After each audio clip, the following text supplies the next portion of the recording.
तो कहानी शुरू होती है अमिताभ बच्चन की बैकग्राउंड वॉइस से, जहां पर वो एक पुरानी स्टोरी को सुना रहे होते हैं। वो बताते हैं कि बहुत सालों पहले पृथ्वी पे बहुत सारे ऋषि मुनि रहते थे, जिन्होंने काफी वक्त तक तपस्या की और इसके बाद उन्हें कई सारी शक्तियां मिली। उन्हें अलग अलग शक्तियां अलग अलग अस्त्र के रूप में मिली और इन सभी का जो सबसे बड़ा मेन अस्त्र था उसका नाम था ब्रह्मास्त्र। ब्रह्मास्त्र सबसे ज्यादा शक्तिशाली था और बाकी सभी लोग के पास उससे थोड़े छोटे छोटे अस्त्र थे। इन सभी लोगों की मिलकर के एक टीम बनी और इस टीम का नाम था ब्रह्मास्त्र। सालों साल ये अस्त्र आगे आगे चल के ट्रांसफर होते रहे और नए नए लोगों को मिलते रहे। नए लोग इसका इस्तेमाल करना सीखते रहे और उनका यहाँ पर काम था कि वो कैसे भी करके ब्रह्मास्त्र को बचा करके रखेंगे, क्योंकि ब्रह्मास्त्र जिसके पास में होगा उसके पास सारी शक्तियां होंगी। और अब यहाँ से मूवी जाती है प्रेजेंट टाइम में। प्रेजेंट टाइम में हम यहाँ पर देखते हैं मुंबई में शिवा को, जो कि एक डीजे होता है। यहाँ पर वो एक पार्टी में डीजे का काम कर रहा होता है कि वहीं पर वो पहली बार देखता है ईशा को।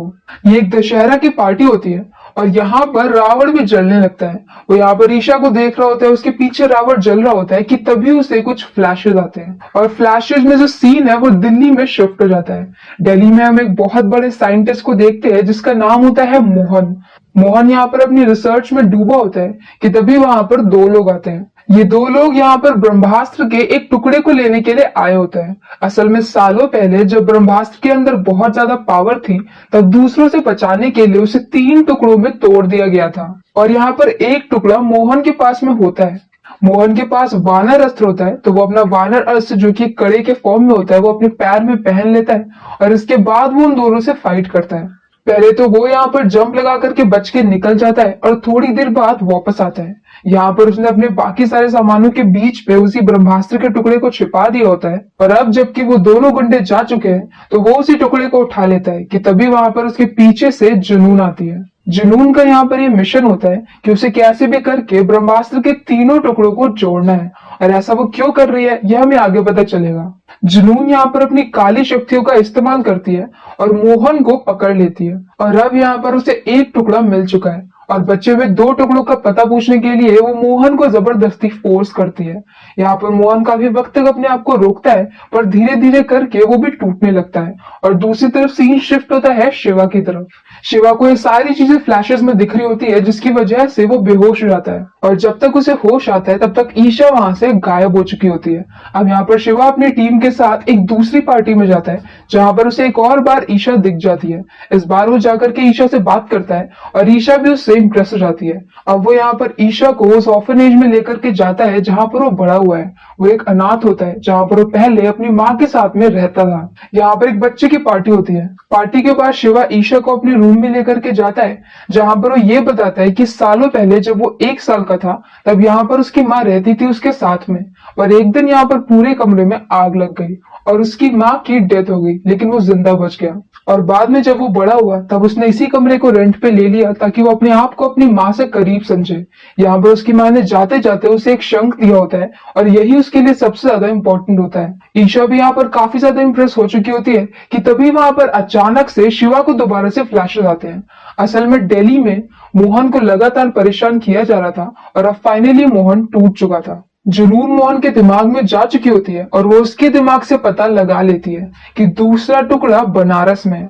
बनारस में किसी अनीश नाम के आर्टिस्ट के पास में है। उस आर्टिस्ट के पास में भी एक अस्त्र होता है और तीसरा टुकड़ा किसी गुरु के पास में जो कि कहीं पहाड़ों पे रहता है। अब यहाँ पर इससे पहले कि गुरु के आश्रम का पता चले, मोहन अपने आप को धक्का देकर के बिल्डिंग से गिरा देता है और सुसाइड कर लेता है ताकि वो मर जाए, लेकिन कभी भी जुनून को ये नहीं पता चले कि वो आश्रम कहाँ पर है। अब ये सारी बातें शिवा को भी पता चल गई है और उसे ऐसा लगता है कि वो किसी न किसी तरीके से इस पूरी चीज से जुड़ा हुआ है। वो जाता है और नेट पे सर्च करता है और उसे पता चल जाता है कि किसी मोहन नाम के साइंटिस्ट ने सुसाइड कर लिया है और ये सारी बातें वो ईशा को बता देता है। और अब इसके बाद वो बनारस जा रहा होता है अनीश से मिलने के लिए। ईशा भी उसके साथ में जाती है।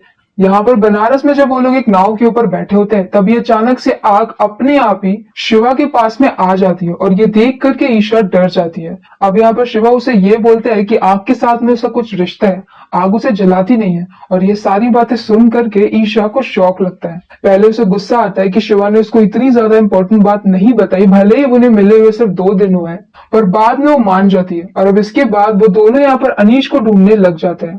फाइनली उन्हें अनीश भी मिल जाता है, जहाँ पर वो लोग जैसे तैसे चकमा दे करके जुनून के पास में से उसे हटा देते हैं, क्योंकि जुनून अपने दोनों आदमियों के साथ में अनीश के पीछे लगी होती है। पर उन लोगों ने भी कच्ची गोलियां नहीं खेली है। इनफैक्ट उनमें से एक ने तो मोहन के अस्त्र को पहन करके रखा होता है और अब उसके पास वही वानर अस्त्र वाली पावर होती है। वो यहाँ पर ईशा के ऊपर अटैक करता है कि तभी वहां पर बीच में अनीश आ जाता है और वो अपनी नंदी अस्त्र का इस्तेमाल करके सबको बचा करके निकल जाता है। वो तीनों तुरंत ही कार में बैठते हैं और पहाड़ों के लिए निकल जाते हैं। वैसे तो अनीश को एक गोली लगी होती है, लेकिन क्योंकि उसके पास नंदी अस्त्र होता है तो उसकी चोट थोड़ी देर में ठीक हो जाती है। अब जब वो लोग पहाड़ों के रास्तों से जा रहे होते हैं कि तभी वहां पर अचानक से एक और बार शिवा को कोई विजन आता है। इस बार उसे विजन में एक बहुत बड़ी सी काली मूर्ति दिखती है, जिसके सामने जुनून खड़ी होती है। मतलब कि यही जुनून का वो मास्टर है जिसके लिए उसे ब्रह्मास्त्र चाहिए। अब जब यहाँ पर शिवा दोबारा से होश में आता है तो वो ये बताता है कि उनके पीछे एक ट्रक आ रहा है, उसी ट्रक में जुनून है, क्योंकि उसने जुनून को महसूस कर लिया होता है। और अब यहाँ पर अनीश कहता है कि वो लोग कार ले और उस टुकड़े को लेकर के आश्रम तक जाए। अनीश के पास में जो दूसरा टुकड़ा होता है वो उस टुकड़े को ईशा को दे देता है। शिवा और ईशा कार से आगे निकल जाते हैं और अनीश यहाँ पर अपनी नंदी अस्त्र की पावर का यूज करता है। वो एक ही मुक्के में ट्रक के परखच्चे उड़ा देता है, पर इसके बाद उसके ऊपर लगातार फायरिंग हो रही होती है, जिसकी वजह से वो कमजोर हो जाता है और ऑलमोस्ट मरने वाला होता है। पर इससे पहले कि वो मरे, क्योंकि शिवा ये सारी चीजें देख पा रहा होता है, तो वो यहाँ पर अनीश को मोटिवेट करता है और अब अनीश यहाँ पर ट्रक को धक्का दे देता है। ट्रक खाई में गिर तो जाती है, लेकिन गिरने से पहले यहाँ पर जुनून ने कवच अस्त्र का इस्तेमाल करके अपने आप को और अपने आदमी को बचा लिया होता है। और अब यहाँ पर जो तीसरा आदमी होता है वो शिवा और ईशा के पीछे लग जाता है। एक लंबी कार चेस होती है और एक जबरदस्त फाइट के बाद शिवा और ईशा यहाँ पर आश्रम के सामने आ जाते हैं और आश्रम के जस्ट सामने जो खाई बनी होती है उस खाई में उसी आदमी को गिरा देते हैं। साथ में उनकी कार भी गिर जाती है, पर वो दोनों बच जाते हैं और टुकड़ा भी सलामत होता है। अब वो दोनों यहाँ पर आश्रम के गेट के सामने होते हैं कि तभी वहां पर अचानक से वो तीसरा आदमी खाई से निकल करके बाहर आ जाता है, क्योंकि वो गिरा नहीं होता, सिर्फ लटका होता है। और अब यहाँ पर फाइनली जब वो ईशा के ऊपर अटैक करने वाला होता है और शिवा को ऐसा लगता है कि ईशा चली जाएगी, तब फाइनली उसके अंदर में से अग्नि अस्त्र की पावर निकलती है और वो उस पावर का यूज करके उस तीसरे वाले आदमी की हालत खराब कर देता है और उसे वहां से दूर फेंकता है। पर इसके बाद वो खुद भी बेहोश हो जाता है। जब वो बेहोश होता है तो हम उसकी बैक स्टोरी में ये देखते हैं कि कैसे वो छोटा था तब उसके पूरे कमरे में आग लग गई थी और उसकी माँ की डेथ हो गई थी। और अब जब उसे होश आता है तो हम देखते हैं कि उसके सामने गुरु होते हैं और साथ में ऐसे बहुत सारे दूसरे लोग होते हैं जिनके पास अलग अलग अस्त्र होते हैं। यहाँ पर गुरुजी सबको बताते हैं कि मुसीबत आ चुकी है और उन्हें फाइट करनी पड़ेगी। इस आश्रम में 4-5 ऐसे यंग लोग भी होते हैं जो कि अभी अभी आए होते हैं और अपने अस्त्रों को चलाना सीख रहे होते हैं। लेकिन शिवा को इस सब में इंटरेस्ट नहीं है। उसे ईशा मिल गई है, उसे और कुछ भी नहीं चाहिए। वो सारी चीजें छोड़ करके जाना चाहता है और ऐसे ही कहते हुए वो जा भी रहा होता है कि तभी वहां पर गुरुजी उसे ये बोलते हैं कि अगर वो चला जाएगा तो उसे कभी भी अपने माता पिता के बारे में कुछ भी पता नहीं चलेगा। और ये सुन के अब तो उसे रुकना ही पड़ता है। उसे अपने पिताजी के बारे में कुछ भी याद नहीं है, क्योंकि उसने उन्हें कभी भी देखा नहीं। उसे अपनी माँ के बारे में याद है, क्योंकि जब वो 1 साल का था तभी उनकी डेथ हुई थी, लेकिन वो उन दोनों के बारे में कुछ भी जानता नहीं है। वो गुरुजी से पूछता है तो गुरुजी उसे ये बोलते हैं कि पूरी कहानी जानने के लिए उसे यहीं पर ही रुकना पड़ेगा। और अब यहाँ पर शिवा के पास और कोई भी चारा नहीं होता है तो वो मान जाता है। यहाँ पर गुरुजी ईशा से ये बोलते हैं कि वो वापस से शिवा के घर जाए और उसका सारा सामान लेकर के यहाँ पर आ जाए और सुरक्षा के लिए उसके साथ में 3-4 अस्त्रों को धारण करने वाले ब्रह्मास्त्र जाएंगे। अब यहाँ पर बाकी सबके साथ में शिवा की भी प्रैक्टिस स्टार्ट हो जाती है, पर प्रॉब्लम ये होती है कि अपनी मर्जी से वो आग बना नहीं पाता। मतलब कि जब भी ईशा उसके पास में होती है तब तो वो अपनी पावर्स को यूज कर पाता है, पर जैसे वो चली जाती है वैसे ही अपनी पावर को यूज नहीं कर पाता है। अब ऐसे जब वो सो रहा होता है तब उसे एक बार फिर से फ्लैशेस में दिखाई पड़ता है कि ईशा उसके रूम में वो यहाँ पर उसका सामान इकट्ठा कर रही होती है कि तभी वहां पर उन्हीं 2 लोगों में से एक आदमी अटैक करता है उसके पास में अब नंदी अस्त्र होता है, उसके पास में नंदी की पावर होती है। लेकिन यहाँ पर जो 3 लोग और होते हैं वो ईशा को बचा लेते हैं, पर इसके बाद भी ईशा को थोड़ी बहुत चोट लग जाती है। और ये देखने के बाद शिवा इतना ज्यादा घबरा जाता है कि अपने आप ही उसकी पावर जागृत हो जाती है। और अब वो यहाँ पर गुरुजी को ये बताता है कि वो आग से डरता है, आग की वजह से उसकी माँ की डेथ हो गई, आग की वजह से हो सकता है कि ईशा को भी कुछ हो जाए। पर अब यहाँ पर उसे गुरुजी उसे समझाते हैं कि उसे अपने ईशा वाले प्यार को और आग के डर को दोनों को ही एक्सेप्ट करना पड़ेगा। और शिवा भी ये सारी बातें समझ जाता है और अब वो फाइनली अपनी आग का इस्तेमाल कर सकते हैं। पर अभी भी वो अपने अंदर से आग को निकाल नहीं सकता, मतलब कि उसे आग को बढ़ाने के लिए कुछ ना कुछ चाहिए होता है, कोई लाइटर में लगी हुई आग या फिर ऐसे ही कहीं पर एक छोटी सी चिंगारी भी। दूसरी तरफ हम जुनून को देखते हैं जो कि अब काफी ज्यादा गुस्से में आ चुकी होती है और यहाँ पर उसके पास अस्त्र का एक टुकड़ा होता है। वो जाती है अपने मास्टर के पास में और ये बोलती है कि उसे और शक्ति चाहिए ताकि वो बाकी के 2 टुकड़ों को हासिल कर सके। यहाँ पर जो सामने मूर्ति होती है उसी मूर्ति में से कुछ टुकड़े अपने आप ही पावर बन के उसके पास में आ जाते हैं। इन टुकड़ों के अंदर ये पावर होता है कि वो इसे जिस किसी को भी पहना देगी वो उसके मास्टर के कंट्रोल में आ जाएगा। अब इन टुकड़ों को लेकर के वो हिमालय में फैल जाती है और बहुत सारे लोगों को पहना देती है क्योंकि उसे पता होता है कि आश्रम यही कहीं है। अब इनमें से एक आदमी जब शिवा की आग को देखता है तो उसकी तरफ भागने लगता है। उस वक्त वहां पर गुरुजी भी होते हैं और वो देख करके समझ जाते हैं कि लड़ाई का वक्त आ चुका है। और अब इसके बाद वो फाइनली शिवा को उसकी फैमिली की स्टोरी सुनाते हैं। वो बताते हैं कि उसके माता और पिता का नाम था अमृता और देव।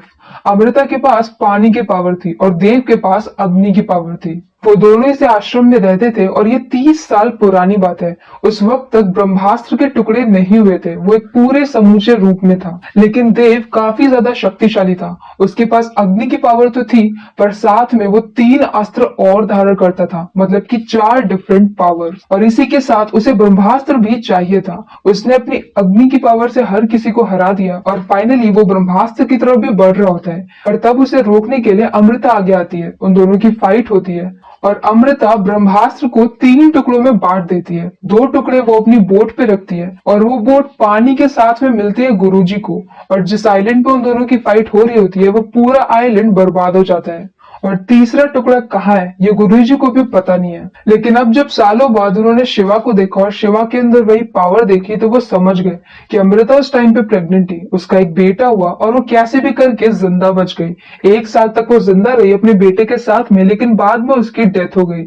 और उसके बेटे के अंदर भी अग्नि की पावर है देव की तरह। और इसी के साथ में वो शिवा से ये कहता है कि उसके पास जो शंख है जो कि उसकी माँ ने उसके लिए छोड़ा था, जो कि उसने ईशा को लाने के लिए बोला था, असल में वो एक माया अस्त्र है। माया अस्त्र ऐसा अस्त्र होता है जो कि तब तक ओपन नहीं होता है जब तक उसके ऊपर उसके मालिक का खून ना गिरे। पहले ये अमृता के पास में था, लेकिन अब क्योंकि शिवा के अंदर उसी का खून है तो जैसे ही उसका खून पड़ता है वो शंख एक बॉक्स में बदल जाता है और इस बॉक्स के अंदर तीसरा टुकड़ा होता है, मतलब कि शुरू से तीसरा टुकड़ा शिवा के पास में ही होता है। और वो देव जिसे कि अमृता ने हरा दिया होता है वो वही मूर्ति होती है जिसके लिए जुनून को ब्रह्मास्त्र चाहिए। मतलब कि देव अभी भी पूरी तरह से मरा नहीं है, वो कहीं ना कहीं जिंदा है और ब्रह्मास्त्र उसे दोबारा से जिंदा कर सकता है। जिस तरह से अमृता मरी नहीं होती और बच गई होती उसी तरह से देव भी कुछ रूप में बच गया होता है। अब जब यहाँ पर देव ये सारी कहानी सुनता है तभी तो कोई लोग गांव के बीच में वो जगह ढूंढ लेते हैं जहां पर गांव के हर एक इंसान को जुनून ने वही पत्थर पहना दिए होते हैं और अब सभी लोग वॉरियर बन चुके होते हैं। यहाँ पर जो एक पत्थर का टुकड़ा होता है वो शिवा के पास में भी होता है क्योंकि इस टुकड़े को उन्होंने उस आदमी से निकाल लिया होता है जो कि थोड़ी देर पहले उनके ऊपर अटैक कर रहा था। शिवा यहाँ पर अनजाने में इस टुकड़े को पहन लेता है और अब वो सीधे पहुंच जाता है देव की मूर्ति के सामने, जहां पर वो ये देख लेता है कि उस मूर्ति के अंदर उसके पिता अभी भी जिंदा है। लेकिन जिस वक्त वो पत्थर को पहनता है उस वक्त जुनून भी उसके दिमाग में चली जाती है और उसे आश्रम को पता चल जाता है। और अब वो लोग आश्रम को ढूंढते हुए आने लगते हैं और ये सभी लोग वहां से बच करके निकल जाते हैं। आगे सबको पता चल चुका है कि जुनून उनके आश्रम की तरफ आ रही है तो वो लोग सारा सामान पैक कर लेते हैं और जाने के लिए निकलने लगते हैं। ईशा तो यहाँ पर पहले ही वो शंख लेकर के आ चुकी थी तो वो भी उनके साथ में निकल रही होती है कि तभी वहां पर जुनून की आर्मी पहुंच जाती है और अब वो एक एक करके सबसे फाइट करते हैं और सबको बंदी बना लेते हैं। और इस वक्त उनके पास 2 टुकड़े आ चुके होते हैं और तीसरा टुकड़ा अभी भी शिवा के पास में होता है। अब जुनून ने रानी को पकड़ करके रखा होता है, रानी के पास भी एक अस्त्र होता है और उसको पता होता है कि तीसरा टुकड़ा कहाँ पर है। पर तब तक वहां पर शिवा आ जाता है तीसरे टुकड़े के साथ। वो यहाँ पर जुनून के साथ में फाइट करने लगता है पहले तो जुनून को झटका लगता है कि उसके देव के अलावा कोई और भी है जो अग्नि को कंट्रोल कर सकता है, पर इसके बाद वो यहाँ पर फुल पावर अटैक करती है और अब यहाँ पर शिवा की असली पावर निकल करके बाहर आती है और वो बहुत बड़े रूप में बदल जाता है। वो अपनी आग का इतना खतरनाक इस्तेमाल करता है कि जुनून को पता चल सा कि आग से तो उसे हराया नहीं जा सकता। तो अब वो यहाँ पर अपने देव से हेल्प मांगती है और उसके पास आ जाता है पानी की पावर। असल में देव के पास जो भी अस्त्र होते हैं उन सभी अस्त्रों की पावर जुनून यूज कर सकती है, मतलब पूरी नहीं लेकिन थोड़ी बहुत। और इसी के साथ उसे पानी के अस्त्र की पावर मिलती है और उस जगह पे बारिश होने लगती है। बारिश की वजह से शिवा की आग शांत हो जाती है।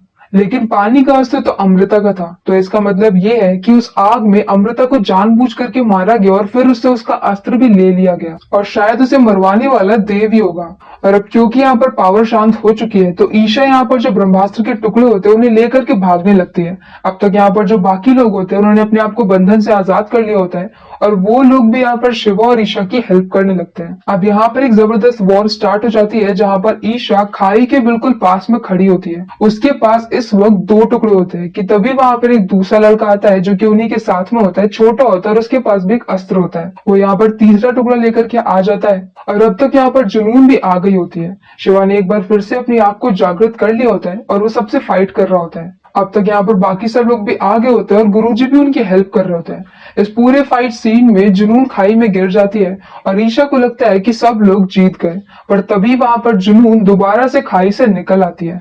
अब तक शिवा की हालत टाइट हो चुकी है। जुनून यहाँ पर तीनों टुकड़ों को छीन लेती है और आपस में जोड़ देती है और फाइनली ब्रह्मास्त्र कंप्लीट हो जाता है। लेकिन उससे ब्रह्मास्त्र को पकड़ा होता है जिसकी वजह से ब्रह्मास्त्र की पावर को वो सह नहीं पाती और उसकी डेथ हो जाती है। अब क्योंकि ब्रह्मास्त्र दोबारा से जागृत हो चुका है तो उसकी पावर इतनी ज्यादा होती है कि पूरे अर्थ में खलबली मच जाती है और एक अर्थ क्वैक सा आने लगता है और सारी चीजें टूटने लगती हैं। यहाँ पर ईशा जो कि खाई के पास में होती है वो मरने वाली होती है। शिवा के लिए ईशा से ज्यादा इंपॉर्टेंट और कुछ भी नहीं होता है, तो वो तुरंत ही भाग करके उसके पास में जाता है और उसे कवर कर लेता है और पहली बार बिना किसी बाहर की अग्नि के वो अपने अंदर की अग्नि को जागृत करता है और एक शील्ड बन के ईशा को बचा लेता है। लेकिन उसकी पावर इतनी ज्यादा होती है कि उसकी अग्नि की पावर ब्रह्मास्त्र को कंट्रोल कर लेती है और ब्रह्मास्त्र की सारी पावर शांत हो जाती है। और फाइनली शिवा को ऐसा लगता है कि अब ब्रह्मास्त्र कुछ भी नहीं कर रहा और उनके पास में है, वो भी सही सलामत है, तो मतलब कि वो लोग जीत गए। लेकिन तभी हम यहाँ पर ये देखते हैं कि जिस टाइम पर जुनून ने ब्रह्मास्त्र के टुकड़ों को जोड़ दिया था उस वक्त वहां पे ब्रह्मास्त्र की सारी पावर उसी मूर्ति पर पड़ती है और मूर्ति टूट जाती है और अंदर से निकलता है अग्निदेव।